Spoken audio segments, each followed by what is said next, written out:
छोटे से ब्रेक के बाद एक बार फिर आपका स्वागत है न्यूज 24/7 तक। मैं हूं आपके साथ निशा नामदेव। आइए रुक करते इस वक्त की बड़ी खबर की ओर।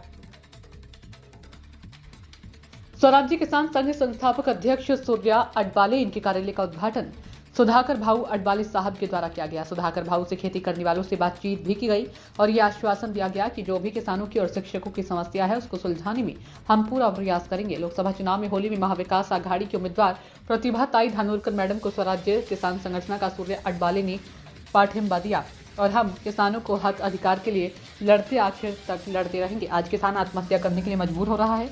उसका कारण एकमात्र किसान के माल को बराबर भाव न मिलने के कारण, इसके लिए हम लड़ते रहते हैं, ऐसा सूर्या अडबाले ने कहा।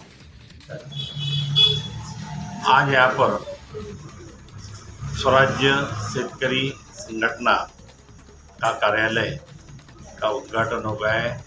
इसके संस्थापक सूर्यवान अडबाले ये सामाजिक वर्कर है, सोशल वर्कर है और सोशल वर्क करते करते इन्होंने ये संगठन की स्थापना की है काश्तकारों के लिए, खेत मजदूरों के लिए और विद्यार्थी और आरोग्य, इसके बारे में ये संस्था काम करेगी। ये संस्था ने अभी कल जो चुनाव होने जा रहा लोकसभा का, उस चुनाव में महाविकास आघाड़ी इंडिया गठबंधन जो है उसकी उम्मीदवार आमदार प्रतिभा ताई धानोरकर को समर्थन दिया है और उसके साथ में पूरी ताकत से उनको चुन के लाने के लिए लगे हैं।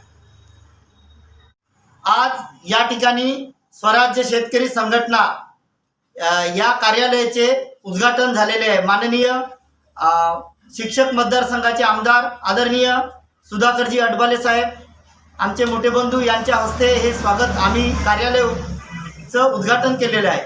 या कार्यालयाचं एकच काम आहे की गोरगरीब शेतकरी संघटित झाले पाहिजे, शेतकऱ्याच्या प्रश्नाला वाचा फुटली पाहिजे आणि आजपर्यंत जे 10 वर्ष झाले, गेल्या 10 वर्षापासून जे सरकारमध्ये होतं, आज शेतकऱ्याच्या कुठल्याही प्रश्नाला वाचा फोडली नाही किंवा कुठल्याही प्रश्नाला त्यांनी सोडवले नाही।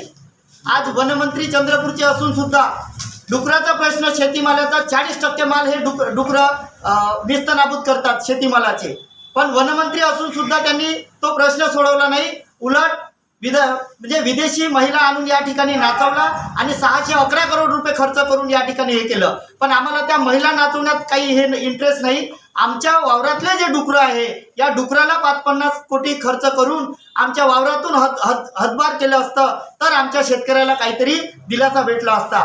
तसंच या ठिकाणी कोरपणा तालुका, जिवती तालुका आणि काही चंद्रपूरच्या वन हक्क पट्ट्याच्या माध्यमातून जमिनी घेण्यात आल्या। वन हक्क पट्ट्याच्या माध्यमातून का बरं, का शेतकऱ्याची पिळवणूक होत आहे आणि आपण स्वतःला म्हणतो का विकास पुरुष। यासाठी स्वराज्य शेतकरी संघटनेचा आम्ही प्रतिभाताई धानोरकर यांना सरसकट पाठिंबा दिला आहे आणि त्यांच्यासाठी आम्ही संघटनेच्या माध्यमातून काम करू।